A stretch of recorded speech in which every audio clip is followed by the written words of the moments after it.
so Die Hard-esque how they try to do the second half of this movie. And they look down the elevator shaft, and then he looks off to the side, and there's one of those little service ladders, that like maintenance crew would work. Yeah. And he's like, okay, we're going to climb up that. But so they start climbing up, but here's the best part. When they get to the top, the elevator door up there is already open. It's already somehow pried open. And the ladder that they're climbing up on is now suddenly in front of the doorway. Yeah, how the elevator wouldn't work if that were true. Right. So, and they just climb out. They climb out of the elevator shaft. Like, hey, here we are. We're on the top floor. Who the fuck opened that door for them? Like, that door was just opened. And the ladder was like right there. And you're like, wait a minute. That's not how elevators work. Right. And there was a lot of that shit. Welcome to the Silver Screen Happy Hour with the Wiegand brothers. I'm your host, Chris Wiegand, along with my brother, Jerome, a screenwriter and graduate of Columbia College, Chicago. Each episode, we compare and contrast two movies, usually something older and something newer. We also like to pair tasty adult beverages to go along with those movies. So grab a drink and join us, or if you're driving, you can be our designated driver. Before we jump in, I want to remind you that you can find us on Facebook, Instagram, Twitter. You can send us your suggestions for movies that you want to hear us discuss to our email at silverscreenhappyhour@gmail.com. And you can send us a voice memo on Instagram. And if you send us that voice memo, we'll see if we can incorporate that in a future episode of our podcast. Well, that being said, let's get the recording of this episode on the film reel and jump right in.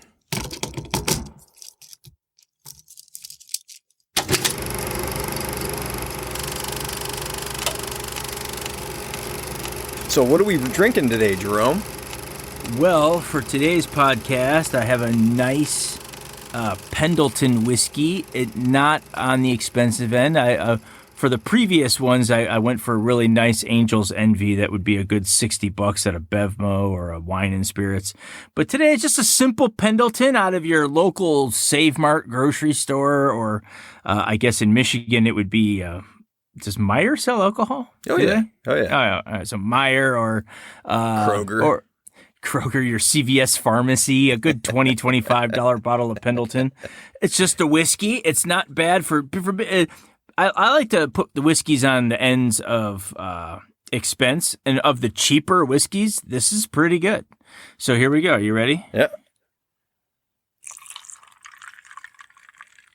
Did you get that? I did. You get any? I did. Once again, my pores are heavy on the rocks. Because I'm trying to get you to hear it hit the rocks, and before you know it, my glass is full. Well, I'm gonna start preparing. I'm making a cocktail live on the podcast today. First time I think I've done a cocktail, at least made it live.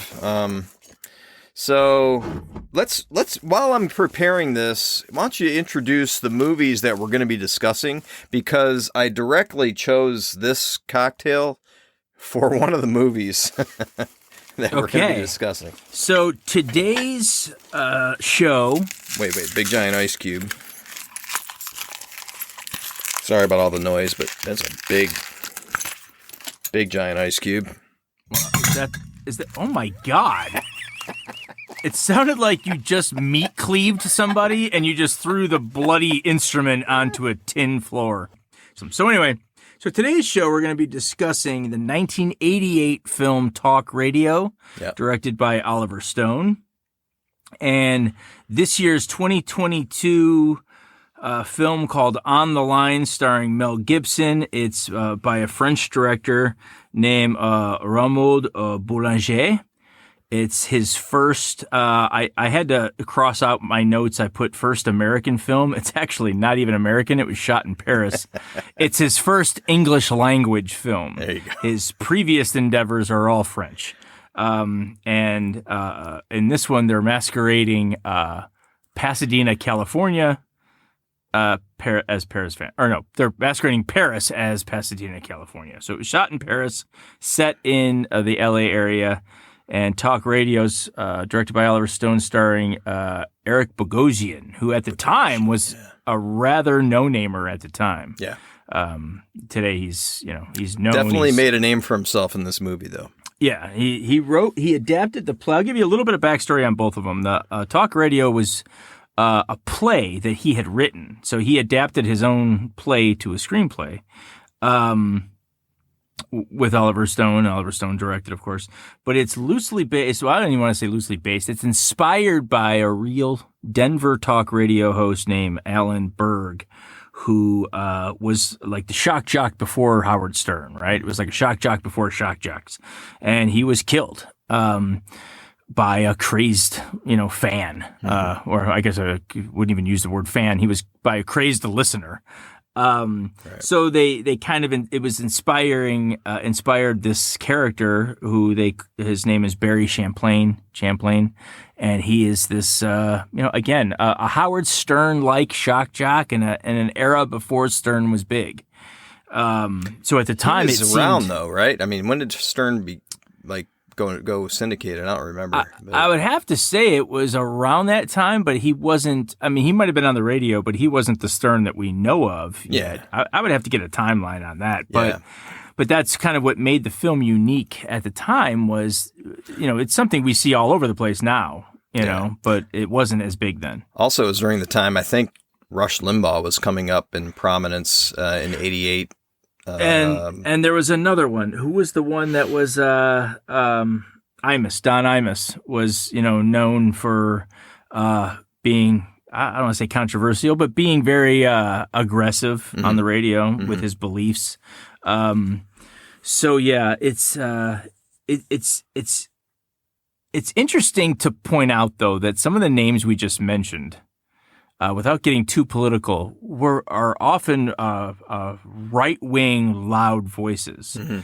And Barry almost comes off as this cynical left-winger, and a lot of the calls that come in are people bashing the fact that he's Jewish. Right. Bashing the fast, bashing this or bashing that. He gets a lot of Nazi hate, Mm-hmm. So and I think somebody even accuses him of being a liberal in the movie. And I don't remember if the movie the story is loosely based on. It's not it's not a actual movie about that guy that died. Correct. But I don't know what that guy's politics was, and I don't know what if he was left wing or right wing or anything. But maybe I'm wondering if Oliver Stone was just trying to, because of the right wing, prominence of right wing radio at the time, he was just trying to make a statement that he's not trying to say this is Rush Limbaugh or something like that. Right. He's just making a movie about a shock jock. Well, and again, it's important to use the words inspired by, not based on. And we've talked about this before, right? In previous podcasts that, technically you could say Star Wars was inspired by a true story. You know what I mean? Because inspired just means something happened in real life and it inspired you to write the screenplay. It could have nothing to do with the actual thing that happened. So when you say based on, you start to get a little, it's about that person. But when you say inspired by, it was just an idea. Yeah. Now, On the Line also has a little interesting backstory that the Boulanger, who directed the film, he adapted it from his own short film. It was a short film that he had done in France, and William Baldwin actually starred as the Elvis character that Mel Gibson plays. Not Elvis Presley. Right. That was his name. His character's name was Elvis. And we're going to get to why that's so bad, too, later. There's a lot of things that we're going to get to that are bad about this movie, but Baldwin then served as an executive producer on The Line, the feature length one that we're going to be discussing today. Who did Alec Baldwin? No, William Baldwin. Oh, Baldwin. William Baldwin, who played the lead in the short film. Oh, okay. So he served. So I don't know if when he did the short film, maybe he had some sort of financial interest in the film, that when Boulanger decided to flesh it out and make a feature-length film, maybe Baldwin was like, hey, I want to get in on this. So I don't know. But he is listed in the credits as executive producer. Hey, before we go on, I want to drink. So I'm going to make my cocktail, but I wanted to just set it up. So now I already let the cat out of the bag that I didn't like, or at least I tipped my hand anyways. I didn't like On the Line with the Mel Gibson movie, and we'll get into why in a minute. So the drink I decided to go with, I was like trying to figure out what to pair with these movies, and I just went with this drink I found online, and I altered the ingredients a little bit. It's a cocktail. It's supposed to have bourbon. They suggest Maker's Mark. I went with a lower shelf bourbon because it's a low shelf movie. I thought. And you don't get lower than what you have. So I went with Evan Williams bourbon. Actually, you could go lower. Yeah, but I mean, Evan Williams isn't horrible. I mean, it's drinkable, but it is a lower end bourbon. It's a lower end. And here's a good sign. So your local CVS pharmacy will have your spirits on the shelves, much like a bar would. When you go into a bar and you say, "Give me a top shelf vodka," that means something on the top shelf, right?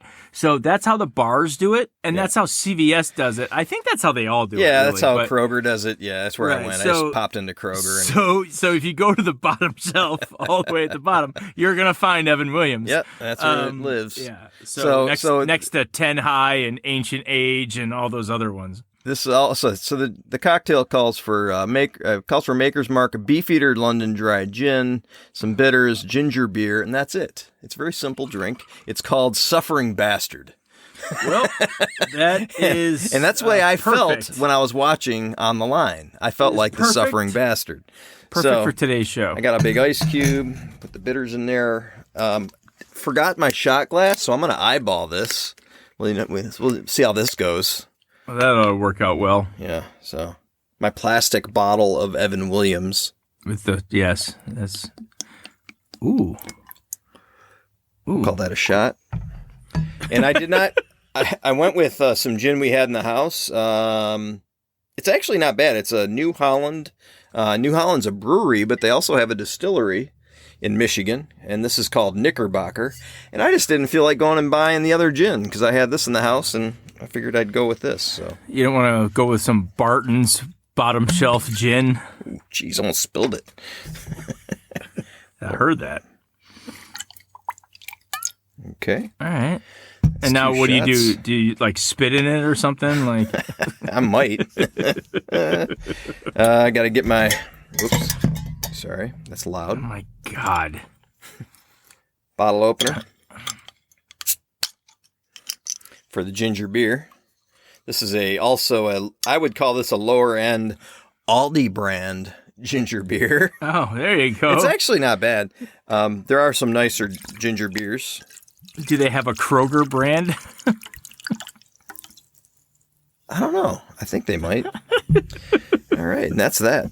You hear the fizz? Go to Target and get yourself some of that Market Pantry. You hear that? Yeah, I hear it. So it's a real ginger ale, real ginger beer. Ginger beer. Let me stir it a little bit. I'm going to be a suffering bastard during this podcast. Are you going to put some bitters in there? I already had it in there. Put it in the cup. Right. Oh, boy. Oh, I am going to be suffering. Okay, now we can talk. I can see the pain on your face, and I like a Moscow Mule. I like a Kentucky Mule. That's where you put bourbon in ginger beer. I have a personal rule to never drink anything that makes somebody else hurt. Mm-hmm. And I can see it on your face. I'm going to blame Mel Gibson and the guy that directed this movie, so... Boulanger. All right, so let's start with On the Line so we can get it over with. Get it over with. First of all, I want to give a shout out to my son and daughter-in-law, Josh and Elise. They watched this movie with me. They suffered through this movie with me.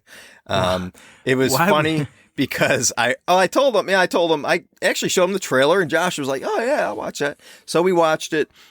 It was funny because during the movie, and we'll get into. We'll get into some of this, but during the movie, my son is like, he's calling out stuff. He's like, I don't know, the dialogue sucks. And he's like, and some of the props and stuff looked fake, and we found out they were. Yeah. Well, there was a couple other little criticisms, like they're walking around with these headsets on, and sometimes they're holding the mic in front of their mouth so like they won't be heard by the bad guys, right? or by the bad guy. And then there's other times where he actually flips the switch on his belt to turn it on and off. And it's like, so which is it? Are you covering up the mic? Are you turning it off? And other times they're talking right in front of the mic without switching anything. And they're talking about how they're going to get the bad guy. Like, what? So he can hear you, right? Basically. So I'm going to pull up some notes too while you're talking. Okay, so just to give it a rundown for anyone who hasn't seen it, we usually do that at the beginning where we tell you to pause the podcast and watch the trailers. Also, there's going to be spoilers on this one. I can't believe we did. I thought of a way where I don't have to mention too much about the ending. Okay. Somewhat. All right. I'll go with that because I'm going to get my point across. I thought it was crap, but yeah. So let me just start off by saying both of these films, again, let's just give a little context here. Talk Radio and On the Line are about a central character who's a talk show host, basically a shock jock, right? Mm. Both films start with sort of this depiction of society, right? This dark, seedy, this is usually a midnight to dawn kind of radio show for both of these guys. Again, they're shock jocks, but it's like the late night people. So you get the seediest environment with the weirdest callers and the drugs and the sex and the wackos and the people that, are just hate life. And, it's so they both set that up. Both films start almost the exact same with its nighttime and it's a grittiness. And there's a lot of, not narration, but like the voiceover of calls of people just like spewing all their hatred of life and stuff on the radio. Yeah. And On the Line, I'm going to say that the first act of On the Line was promising. The first act is I don't want to say it's written well. It seems like it's written well because the rest of the movie is written terribly, but it's written decently as far as it follows certain rules. Yeah. It sets up, they show the main guy at home and then they show him at work and they set up the supporting characters and all that seems to be normal. They even have somewhat of a theme stated where he sees his boss is here and he goes to talk to her and she starts talking about, you really need to relax. You need to pull back. You're too aggressive. You're too pushy. And it kind of sets up this theme, sort of like what we've always talked about, the emotional tug of war, the will he, won't he? Will he, calm down or will he continue to be like screaming into the radio and blah, blah, blah. Right. And it starts off, first of all, let me just say, I really did enjoy the very first shot of the film. The first shot of the film is from the back of a character who appears to be on a stool. Oh, yeah, yeah. And as the camera gets closer, it looks like this person is tied up and being tortured. Right. Which sets the tone. You already know this film is about, if you've seen the trailer, you're like, that somebody does something bad. Right. So is this one of those flash forwards, right? Is this like how we see Mel at the end of the movie? And then the whole movie is leading up to that. Right. But then the camera gets in front of him and you realize he's just at home holding his daughter, right? So you're like, it's like but I liked the way it was shot and it sets up that tone of foreshadowing. So it also foreshadows that you're going to be disappointed, I think. Well, because when you realize it's just his kid, you're like, oh. yeah. Disappointing. Here I thought he was being tortured. Right. Instead, he's just reading a book to his kid. Who cares about that? So, but I thought with that shot, and then it led into the beginning, I thought, okay, I'm on board with this so far. And we have always talked about the push and pull, the emotional tug of war.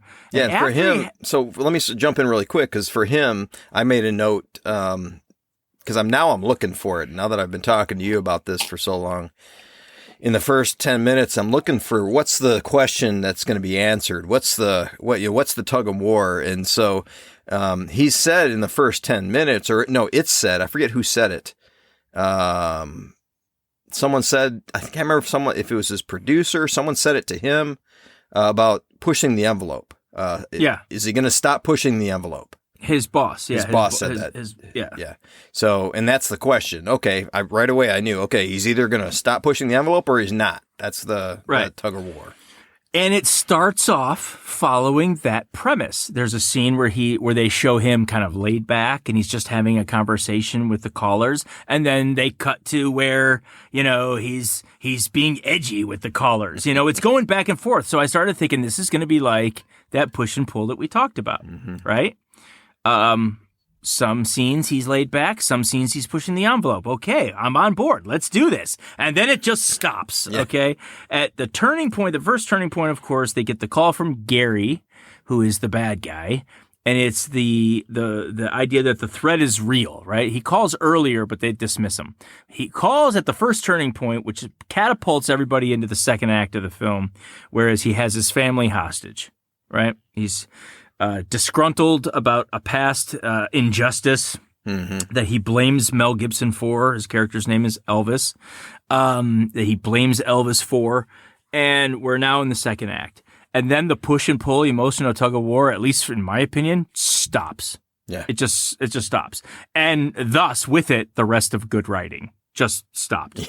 But what I thought was funny about that is they actually seem to poke fun at themselves, saying this would make a horrible B movie, right, or something like that. It was it is. It is. But I couldn't believe they actually put it in there. I wonder if they went into post-production and said, man, this thing's a stinker. Let's throw this line in here.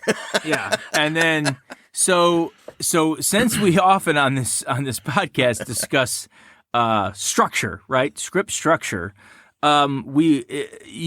the idea is that you get all the way to the midpoint scene, which is your false victory, right? Which is what the character gets what he thinks he wants, right? Well, none of that shit happens here. Okay. So what the best I can ascertain, the best I can assume is the midpoint scene.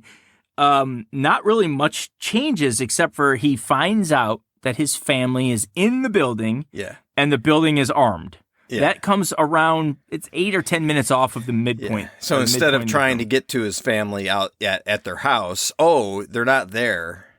They're here. Yeah, they're here. Which I guess is good in a way, I guess. Because you think, well, if we're all going to go, we're going to go together. I no longer have to try to get out of the building to find my family. I can just do it all here.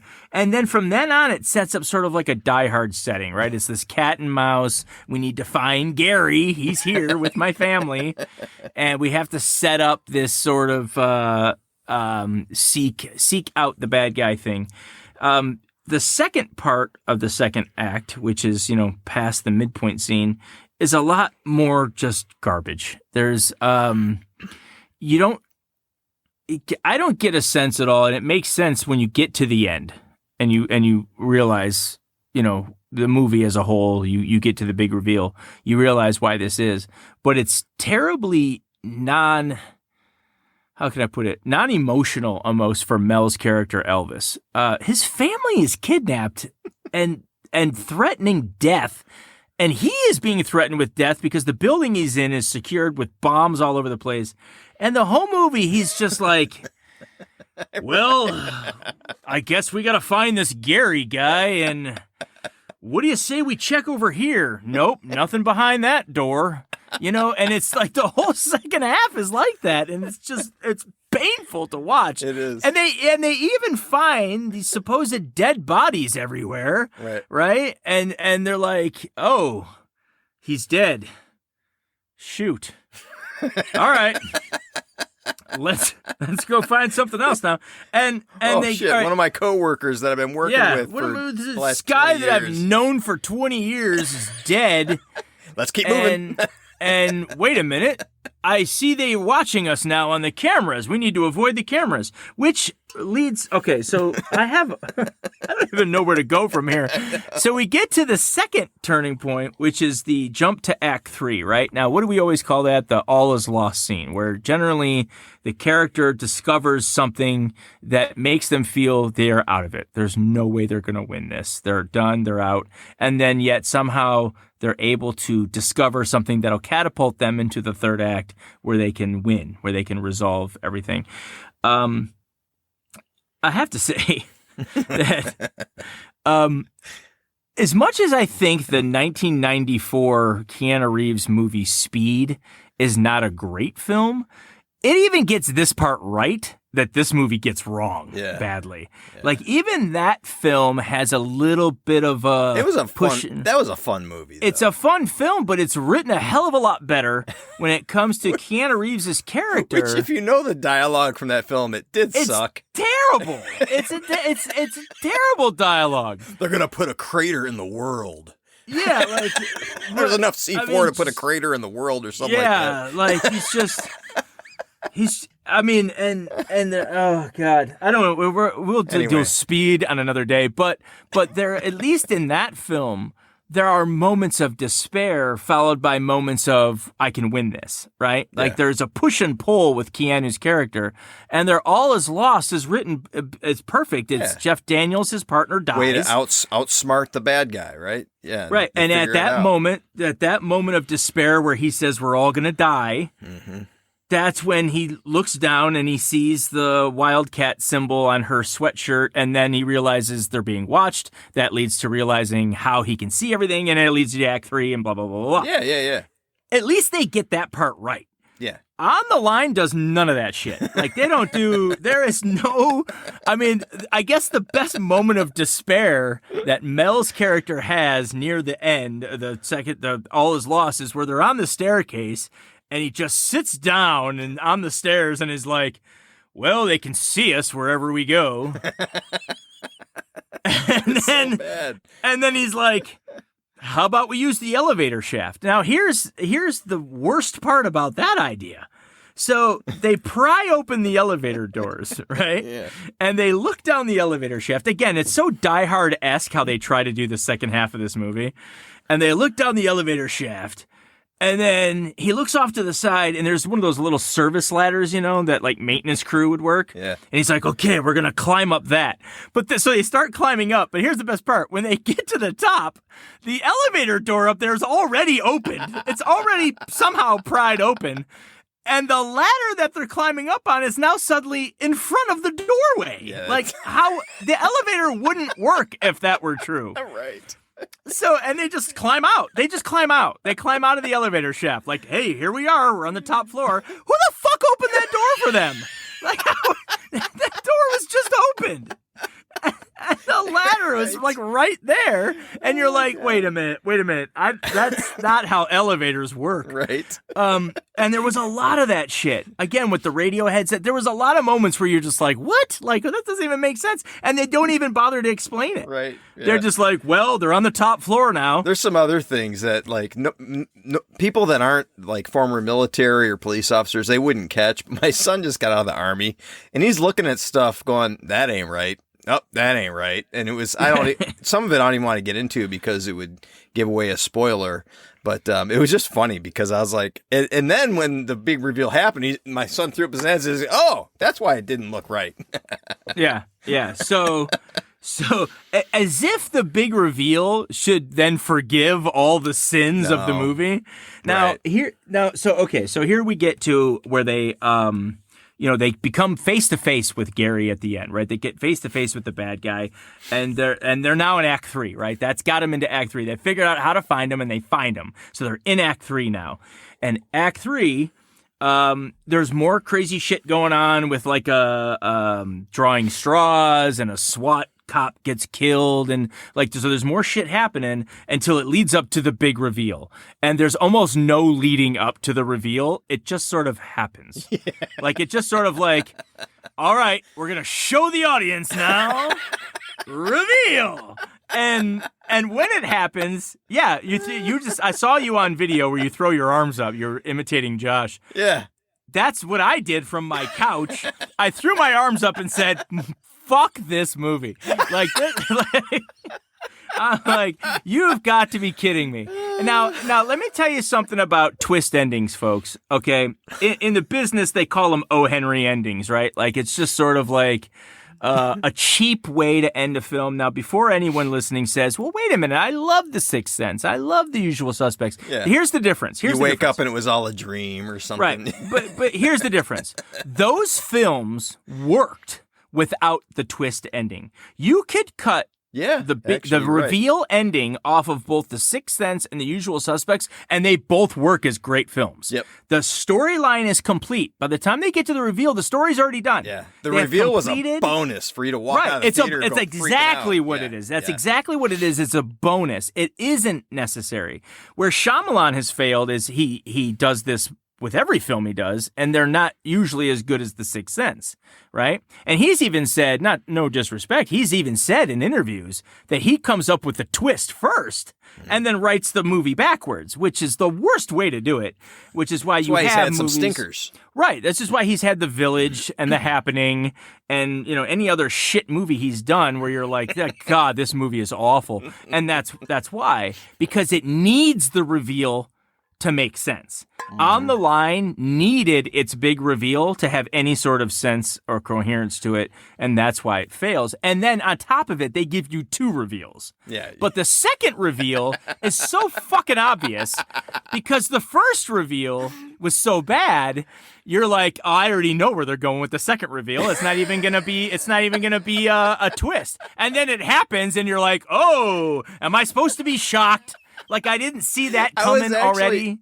Well, I don't even know if I want to say, because if I say it, well, don't ruin it, because I think I want people listening. I thought there was going to be a different reveal that was going to result in an ending similar to talk radio. Right, so it would be almost a better reveal that would save the shitty reveal. Yeah. But I knew that wasn't going to happen. If they would have waxed Mel Gibson at the end of the movie, I would have been like, awesome, now I can get behind this movie. So spoiler alert, Mel Gibson doesn't die, so I guess we'll tell you that much. But we can't tell you what the reveals are. We actually want you to watch this piece of shit and enjoy... Because we don't want to rob you of the feeling we had. Look, listen, if you're a screenwriter, an aspiring screenwriter, and want to know how not to write a movie, watch this. Now, and actually, all jokes aside, it's important you say that. Because we talk about that all the time about, we try to give tips on writing, screenwriting structure, first act, second act, midpoint scene, all this stuff, the theme. And it occurred to me, after I was done watching this film, that this was the perfect film to talk about because we've never had a stinker. We've always talked about great films, right? Yeah. Almost every film we've done a podcast on has been nominated for Best Picture or up for a shitload of awards, just a well-written film, and that's why we picked them, right? Because we use them as good examples of good writing. Mm-hmm. We didn't know anything about this film going in. Yep. So it was good that we did this so that we can see, well, not all films are great. Mm-hmm. And this is an example of possibly not very good filmmaking. Right. Certainly not good writing.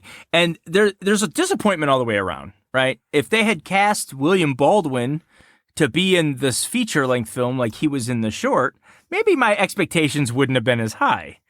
Nothing against William Baldwin, but I haven't, he's not the marquee that he used to be in the early 90s, right? Yeah. So, but with Mel, you're thinking, shoot, we got Mel Gibson. Yeah, Mel Gibson exactly. Mel Gibson wouldn't make a crap movie, right? Like he had to have read the script first. I've been a fan of many Mel Gibson movies, in spite of some of his personal foibles. He's still a great filmmaker. Huge fan of many of his movies. So I had higher expectations. Yes, as did I. And so, but when you see, like, my point was that, I don't know the writer director. I was unaware of him. Yeah. Prior to seeing this film, I did a little background. He hasn't directed much. And so you kind of get the idea, okay, maybe this was his first shot at, expanding one of his own short films or whatever. Right. But it just wasn't very well acted by a lot of the people. Like I said, the writing was promising at the beginning and then just sort of fell apart. And I mean, even when you got a great actor like Mel Gibson, you give him some bad dialogue. I mean, Star Wars dealt with a lot of that. You had some great actors that just were dealt some really crappy dialogue. Right. And we talked about this with, I'm sure on a previous podcast, I know we talked about this, where the ending of Gladiator, right? Where he's, after Maximus is dealt the fatal blow and he's laying there dying, the Empress comes up and she gives some really terrible lines are given there about, he says something like Lucius is safe, and she's all, go to them, like go to his family, it's just this really awkward sort of weird death scene. And on the director's commentary with Ridley Scott, he actually at that moment says, and the actors really do a lot here with not much to work with. Like he's even admitting that those lines were shit. And it took what should have been an emotional death scene was really kind of taken out of it.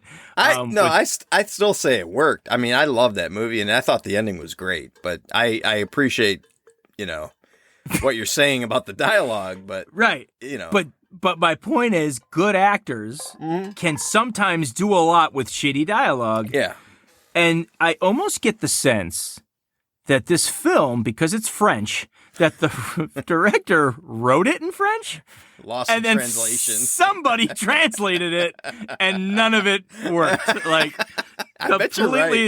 completely lost in translation. They even give high points here, or low points, however you want to look at it. They even give an Elvis left the building moment. Yeah. And at that moment, I was like, oh my God, that is terrible. Yeah. Because at that point, they're meaning it like for real, like they're saying it like seriously. Yeah. But it's like a joke. It's and you're like, oh my God, that was... Yeah. You don't make jokes when the building's, wired and all this crap and whatever. Right. Yeah. So disappointing for On the Line. So, can we move on, or are we done? Yes, yeah, no, we're going to move off the line, and we're going to go right into Talk Radio, which was the 1988 Oliver Stone film. Yes. Much better. Yeah. If you haven't seen it, please indulge yourself. I gotta say, it's worth watching it just for the lead, Eric. How do you say his last name? Bogosian. Just to see his performance, because there's that one scene towards the end where he's on the air and he does his dialogue, and it's such a gripping performance. Just the way he's delivering the dialogue, and his eyes kind of go crazy, and it's like, oh my God. So it's worth it just for his performance, but also the directing. And I'm sure you want to talk about all this stuff, but the camera like the cinematography in that scene specifically, I thought was brilliant. And they did it a couple of different times in that movie where the camera kind of spins around the character. It looks like anyway, go ahead. Yeah. So here's what I was going to say about that. So if we're going to skip right over screenwriting for a minute and talk about direction. Yeah. Yes, there are several times throughout the film where Stone is sort of moving the camera around Barry's character as he's on the radio. Right. Yeah. And it's often to show, the people around him, but it's also sort of like we are in his world here. We are centered around him. He is the center of our world, sort of thing. What's really weird about that, though, is it's the camera isn't actually going around him. No. Him and the camera are like spinning, right? No, earlier in the film I'm talking about. Several times earlier in the film, right. That's what's going on. In this final dialogue, this monologue, actually, that he has where he's just going off on his microphone, it's his complete meltdown scene, Stone flips it to where the camera is on him alone, stationary. Yeah. And everybody else in the background is spinning around. Yeah, they're the ones that are spinning around. Awesome. I love that. Yeah, and it's a great, great moment. And it's one of those things that directors do to sort of, you might not notice it, like you're focused on the actor, but the director is doing something with the camera to get you subconsciously to think something is off, right? Yeah. Scorsese, of course, is a master of this. Everyone knows the easy one for Scorsese, everyone always talks about is in Goodfellas, the diner scene where De Niro and Ray Liotta are having coffee together in the diner, and he's zooming in, but the background is rack focusing out or zooming out. Yeah. So, and it's done at the same time. Yeah. And it's this awesome. really cool shot, but to the average person, you're watching two people have breakfast together, but subconsciously you're like, something's off here. Something is askew, and I can't put my finger on it. And again, Scorsese's the master at doing shit like that, but Stone can do it too. And he does it in this scene where when you're watching that thing, you're so pulled in to Eric Bogosian's performance and that final rant that you don't realize that your brain is like, wait a minute, something is off. Well, like in reality, that doesn't work.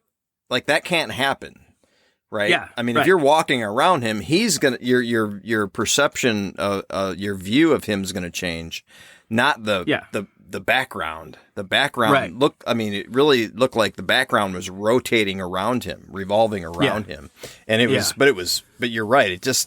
It becomes because you're so focused on him and the dialogue, it almost becomes a subconscious thing because you're not really focused on what's happening behind him.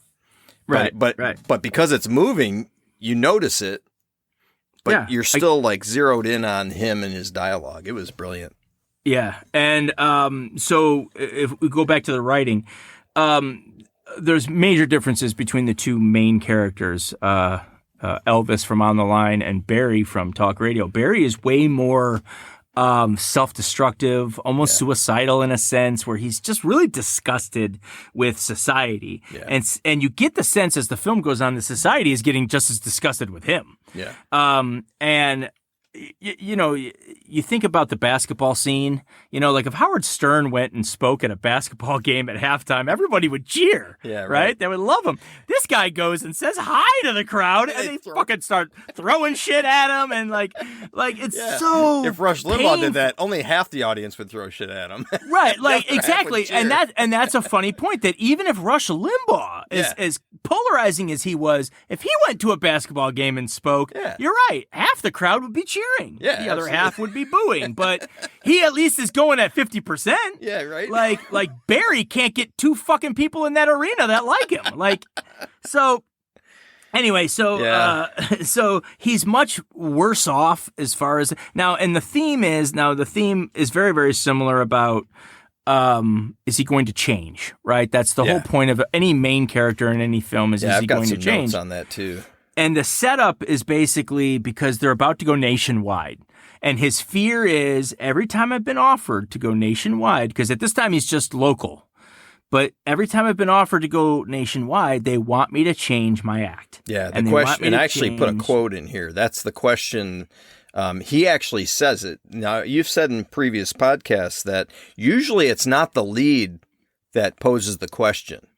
Right. But in this case, he said, I've been asked in the past if I could ever soften my touch. So he's quoting someone who said something to him. Right. So what does he say right after that? He says, "Take it or leave it." Take it or leave it. So I wrote that down in my notes. Of the movie, and that's in the very beginning of the movie.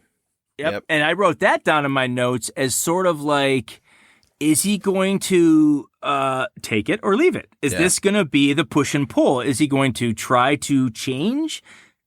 Because it seems like throughout the film, he also goes back and forth on whether or not he even wants to go nationwide. Right. Right? I want it. I don't want it. I want it. I don't want it. And everybody around him keeps feeding him with their ideas. Let's do it because Stu says, hey, man, it's where the money is, right? Of course, Alec Baldwin plays, we have an all Baldwin show today. I know, right? So Alec Baldwin plays like his producer. And he wants this, obviously, because it's a big move for him, too. Yeah, he's sort of the executive producer because he had a female that was his producer as well, right? Yeah. And they both have sort of that female, which both films hint at a relationship between the radio host and his female producer. Yeah. That there's something going on there. But anyway, yeah. So Baldwin, of course, wants it. But the funny part is that so the midpoint scene. You get to the midpoint scene of this film. And the weekend is over. The basketball game, thankfully, is over. He gets back to work. The flashbacks are over, too, which they use the first part of Act 2 to discuss kind of where he came from. There's about 3 or 4 flashback scenes of how Barry used to be before he became who he is. And so when he comes back to reality, we're at the midpoint scene, and he gets to work Monday night. It's the first night it's supposed to be nationwide, and he gets told it's being delayed. Yeah. Right? We're not going to go nationwide. Yeah, that's exactly the halfway point. And it's really sort of like he's almost pissed off. Yeah. And you're like, wait a minute. All the film, the entire first half of this film, all the way up to this moment, you're not even sure you even wanted it. And now you're pissed off that it's getting delayed. Right. And it sort of sends him into the second half of the film where he starts to melt down even more. And almost like subconsciously saying, if they wanted to delay whether or not they want to give me the show based on what they've seen so far, I'm going to catapult, or rather, sorry, reverse that. I'm going to torpedo any chance that they'll want me, because I'm going to give them absolute anger and disgust because I'm fed up with all this shit. Contempt. Yeah. Contempt. And he starts to just go off. And what happens? They seal the deal. The guy says, hey, we love you. We're going to go nationwide. Yeah, you're going to see a lot of me. Yeah. You're going to see a lot of me now. We're going to have this. But I mean, a lot of shit starts to happen in that second half where he's really sort of sinking into this abyss of madness. He brings a guest on. He's never done that before. He brings in this crazy drug addict, wacko guy. That was funny. Reminded me of a... Shout out to Megadeth. I was going to tell you, it reminded me of some friends that you grew up with. I don't want to name any names. Yeah. But it was funny because it was 1988, and there was like that burnout, or he was like he was on something. He was on drugs. Yeah. But there was a scene where he starts like beating on the desk and starts singing "Peace Sells" from Megadeth, and that was like, oh yeah, I love that part because I was a Megadeth fan. That was you back then. I wasn't that crazy and gone, but yeah. But so a lot of crazy shit goes on. So there's that. There's the where he gets another disturbing phone call about rape. Yeah. And then there's, it really starts to fall apart in the second half. And then he finds out he's going to get the show. Now, here's the interesting part. We always talk about the midpoint scene is usually a false victory. Something good happens. And then the all is lost is the opposite of that. Something bad happens. It was flipped. It flipped it, yeah. It was flipped this time. He got the bad news at the midpoint scene. Yeah. We're being delayed, which means we might not pick you up at all. They're having second thoughts. But then by the time he gets to the turning point, the last turning point, which is going to resolve the film, he finds out he's going to get the show. But before that is when he has his absolute meltdown. Yeah. That we just talked about. And it's for that scene. There's several interesting scenes in the film, but that's the one that sells it. Like once you get to that point and you see him deliver this, it might be one of, when I say one of the greats, I always think that there's like 5 to 10 great monologues in the history of film. Yeah. And I don't think anybody would ever think Eric Bogosian of Talk Radio would be one of them, but it really is the high point of the film. It just, to me, they haven't seen it yet if they don't think that. Because it was fantastic. It is fantastic. And there's so many times his push and pull, he looked like he wants to start crying at one point. Yeah. And then he changes it to rage. Right. And then he calms back down again and gets sad again. And then it goes into rage again. And it's just a constant cycle of emotion coming out of him. Yeah. While Oliver Stone's doing the camera trick. And it's just so awesome. It worked. Incidentally, just because I watched it recently, what do you think I would say is number one of the greatest monologues in film history would be? Now remember, monologue, so it's one person giving a speech. One person giving a speech in film history, what would you put number one? Now, you're inevitably going to say something that I'm going to be like, oh, shit, yeah, that one probably is up there, too. But what do you think? Immediately, because it's you, I go to your favorite movie. Which one? Which one? What's your favorite movie? Well, I have several favorite movies. Silence of the Lambs. Well, that's the movie that inspired me to be a writer. Okay. My favorite movie is probably Star Wars. But anyway, but what monologue in there would you say? I can't remember. You've seen it way more times than I have. But I know that Anthony Hopkins had some. But I would say those are more dialogue scenes because it's his reactions with Clarice that I love so much in that film. I was going to go with Quint's Indianapolis speech in Jaws. Oh yeah. Right? That's Yeah. probably one of the greatest, and I just watched it recently, and it made me think about that, like, because I just had watched talk radio for this podcast, and I remember thinking, man, now that's got to be the greatest monologue in film history. Yeah. And where would Bogosian and talk radio fall on that list? Somewhere it's got to be, but Quint's Indianapolis speech has got to be the number one. I right? love it. Yeah. Because there's no dialogue. Nobody else says a damn word in that scene. Well. They're both just staring agape, like... Yeah, how could you interrupt terrified. They're like terrified at the story that he's telling. Yeah. And he tells the story, and it's so perfect. And I saw it on a T-shirt once. Somebody had it on a T-shirt. It was awesome. Yeah. The whole speech. Yeah. But yeah, so let me pause right here. This would be a great. We want to hear your feedback. What's one of your favorite dialogue scenes from a movie? We're gonna throw that out there. Monologue. I'm sorry, monologue scenes. Yeah. What's your favorite monologue in film history? Yeah. And again, just to clarify, it's not. I'm gonna think about this now. I'm probably gonna come up with a great answer like at 3 a.m. Well, and there's ones that are great that I wouldn't say are considered dramatically great. Like I also thought of Austin Powers, where Dr. Evil's got that great monologue where he talks about his past. Yeah. I was put in a burlap sack and beaten, quite common for the day. Like. It says something about there's no feeling like a freshly scorned throat or whatever. like that's a funny monologue too. I believe it's where he's in the father-son meeting and they ask him to talk about himself and he stands up and he gives this monologue and it's hilarious. So it doesn't necessarily have to be a dramatic one. But if anyone wants to tell us what their favorite monologue is, I want to hear it. In film history, we'd love to hear it. We'll give you a shout out. A couple other points of trivia here. You all know Earl Hindman, who spent 8 years on the show Home Improvement, played the next door neighbor Wilson. You only saw his nose up. You only saw his nose and his eyes above the fence. He actually played 3 callers. He did the voice of 3 different callers in talk radio. Really? And one of them was Chet in the beginning of the film that really is calling him, the Jew stuff. And, oh, wow. You really think he's the one that's going to do evil deeds at the end. He's not. It's a completely different actor.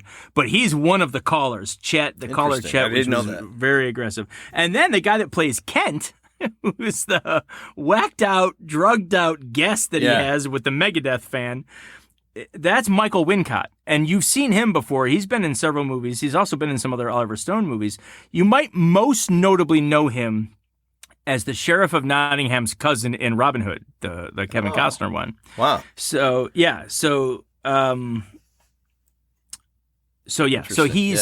but he also played 2 other voices as well. He played Kent and he did 2 call-in voices in that movie. Yeah. So a couple, interesting things there about. I love looking for. Foreshadowing and stuff. And I sent you a photo that I took of the television when I was watching it. First 5 minutes of the movie, and it's not, I guess, a spoiler since this came out in 1988, and we already said it was based on a guy who was killed. He dies at the end of talk radio, the host. But there, in the first 5 minutes of the movie, they do a close up of his hands on his desk, and in that close up, you see a coffee cup that says, I think it says "Life's a bitch," but all you can really see is the CH, and then it says, you can see where it says "Then you die." And so I was like, oh, there's some foreshadowing right there. Yeah, if I didn't know the story, I would have looked at that, and if I caught it the first time I saw this, he's going to die before this is over. Yeah, little Oliver Stone prop placement there. Yeah, it was good though. Then you die. And it's only on the screen for a second, but yeah. And what's interesting is that the guy that the movie is inspired by, the Alan Berg, he was killed by this group called the Order, who were these neo-Nazis. Wow. And in the talk radio film, the guys that send him the Nazi flag, send him the swastika flag. Jesus, can you contain yourself while you're drinking or what? It sounds like a guillotine over there. Like, what the hell's going on over there? It's this copper cup, man. Yeah. Big giant ice ball in my I'm trying to perform here. Go ahead. All right. So anyway, so the guys that send him the Nazi flag, right? And you can see from Alec Baldwin's point of view, you see him lift the flag up, and Alec Baldwin's just like, "Oh my God!" Like these are these crazy. The paper that he opens that says the threatening message of that they're going to kill him or whatever. It's from the Order. Oh, wow. So they used literally the group, that real life group that killed this guy in real life was used in the film. But the guy that kills him at the end, there's at least no resolution. They never really find the guy. The resolution in the end is just it was just some crazy listener. Right. Yeah. And I think that was the point, was they didn't want to say it was the Order or it was this guy Frank or this guy Chet or this guy Kent. They wanted you to have the idea that it could have been anybody. Right. Right. Yeah. So I thoroughly enjoyed talk radio. Yes. Much better than its on the line, on the toilet, counterpart. Flush it. Yeah. I sent you a GIF or a GIF, however you say it, of from Jurassic Park. That is one big pile of shit. Yes. Yeah, I saw that, and that's when I responded to you. I said, "Well, I guess I know how you felt about it." All right, you want to get into 6 Degrees or? Yeah. So you didn't really give me much. You said something about the producers. Yeah, the 2 female producers from the movie. Let me pull up their names because I don't know them off the top of my head. So, Talk Radio's female producer, the character of Laura. It's Leslie Hope. Right? Leslie Hope. Okay. Yeah. Okay. And then... and on the line... her name was Mary, right? Mary, the character of Mary. And it's... I don't even know how to pronounce her name. It's Aaliyah Soror O'Neill. Yes, okay. I'm assuming it's a married name because I think it's hyphenated. Yeah. So, Aaliyah hasn't done much. Okay. Aaliyah's only been in a handful of movies. Yes, but you can use both these movies if we're using the traditional rules for 6 Degrees. I have opted against it. Oh, okay. I like the new rule we have where I can't use the movies in question. Okay. That's making it harder. It's much harder, especially for somebody like Aaliyah, who's only been in a few films. And this is not Aaliyah, the singer Aaliyah. This is a different actress altogether. But her first film was a movie called Gods of Egypt. It was a little known film, but like Gerard Butler's in it. And the guy from Game of Thrones who plays Jaime Lannister, I always forget his name. He's in it. Chadwick Boseman is in it. And that's where I caught the link. So because Leslie Hope from Talk Radio, she's in a film called Dragonfly with Kevin Costner, which is actually a very underrated film. Anyone who hasn't seen it, I actually enjoyed Dragonfly. Mm-hmm. But it's about this guy whose wife dies, and then he keeps getting weird nightmares and images of her, like she's trying to contact him.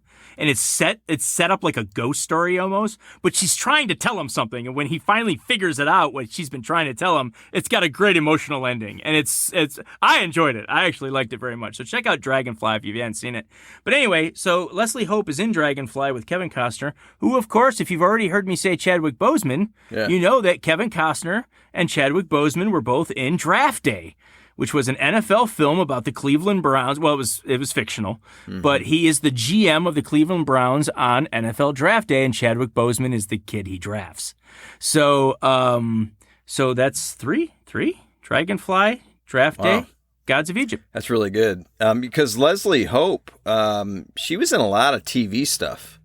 She wasn't in a whole lot of movies either. Right. But she was also she was the woman of interest in that really bad, but it's so bad it's great, Men at Work with Charlie Sheen and Emilio Estevez. Oh my God, I haven't seen that in years. She's the woman that Charlie Sheen is watching through the telescope, or from across the road or whatever it is. Yeah. He's the one that she's the one that the woman of interest, I guess you would say. Oh, well, so she had been in some stuff. She did it in 3. Another name shout out. We, my son and I were talking. We were in on the line, the Mel Gibson movie. One of the co-stars, William Moseley, played the new. I don't want to call him an intern. He was the new hire. He was like a sound producer or something. sound engineer. William Moseley is most well known for Narnia. So he was Dylan. He was the second main character, right? Second main character, and he was best known for his work in Chronicles of Narnia. Chronicles of Narnia. He played Peter. Yes. Yeah, yes. And it's funny because if you saw those movies, he looks way different now. He's a little older, a little slimmer. Yeah, he was a little kid, wasn't he? Yeah, Pretty much in Narnia. Absolutely, yeah. So, so check them out. We want you to check both of them out, even though we completely spent an hour bagging on the line. It's actually fun to watch a bad movie sometimes. Yeah, it is.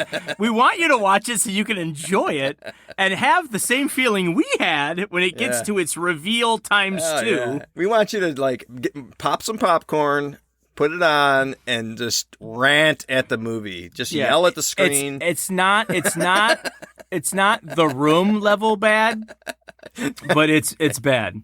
But Talk Radio, if you haven't seen that, do check that one out. That's very good.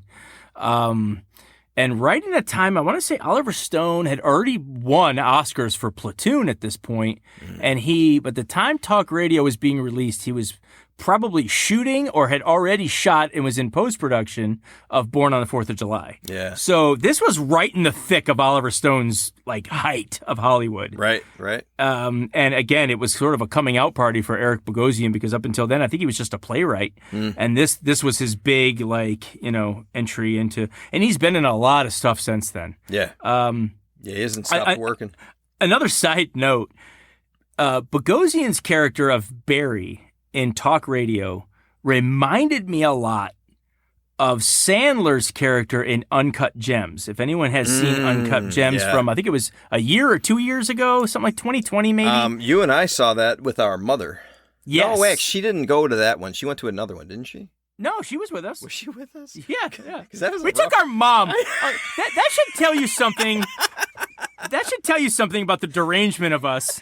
We took our mother to see Uncut Gems. That was a rough movie, man. It was filled with anxiety. The whole movie is shot to where you're on edge. We should cover that one sometime because I love the movie, but it was not. It was the movie, the soundtrack, everything. It's anxiety. It produces anxiety. Yes. It's and the way it's shot, the whole thing, when the girlfriend left the music playing out in his apartment, just the way he's creeping through his apartment, you keep thinking any door he looks in is going to be her dead body, right? That she killed herself in his apartment to get back at him. It's set up like that. Of course, he doesn't find her. She's not there. Yeah. But it's shot that way to everywhere he looks, you're like, oh my god. The music that's being played, everything. It's like you're all tense and oh my god, I needed a Xanax. But here's the fun part with that, and somebody might already know where I'm going with this. Not only do they seem like the same person, just Jewish, anxiety, tense, fed up with society, society's fed up with them, it's a battle of wills sort of thing. The guy that plays his brother in that movie is Eric Bogosian. I didn't even get that. Oh my god. Yeah. Wow. So he plays the guy at the end that he has locked in the little cabinet while he's watching the basketball game. I don't know if it's his brother or his brother-in-law. I forgot. But that's his family member that the whole movie's been trying to get money from him. That's Eric Bogosian. So, oh, wow. Good so connection, a little, all a little. So that would have been a fun 6 Degrees if you'd have said, Adam Sandler and Eric Bogosian.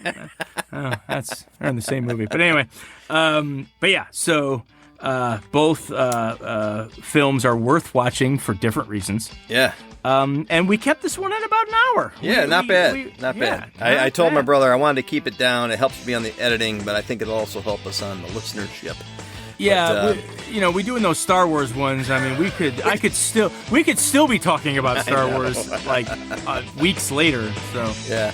So if you have a suggestion for a film you'd like us to watch and review, please send us a message. silverscreenhappyhour@gmail.com. Or on Instagram. We're on Facebook too, Facebook or Instagram. On Instagram, you can send us a voice memo, and if we hear your voice memo, we might be able to get it on the next podcast. So, thanks for listening. What do you want to say as we log out, Jer? Write us and tell us the greatest monologue in film history, and whether or not it's better than Robert Shaw giving Quint's Indianapolis speech in Jaws. Well, that's how we wrapped it up. You already heard our call to action. I just want to thank you again for listening. Please rate and review us on Apple Podcasts, Spotify, or wherever you're listening. Until next time, I'm Chris Wiegand. Cheers.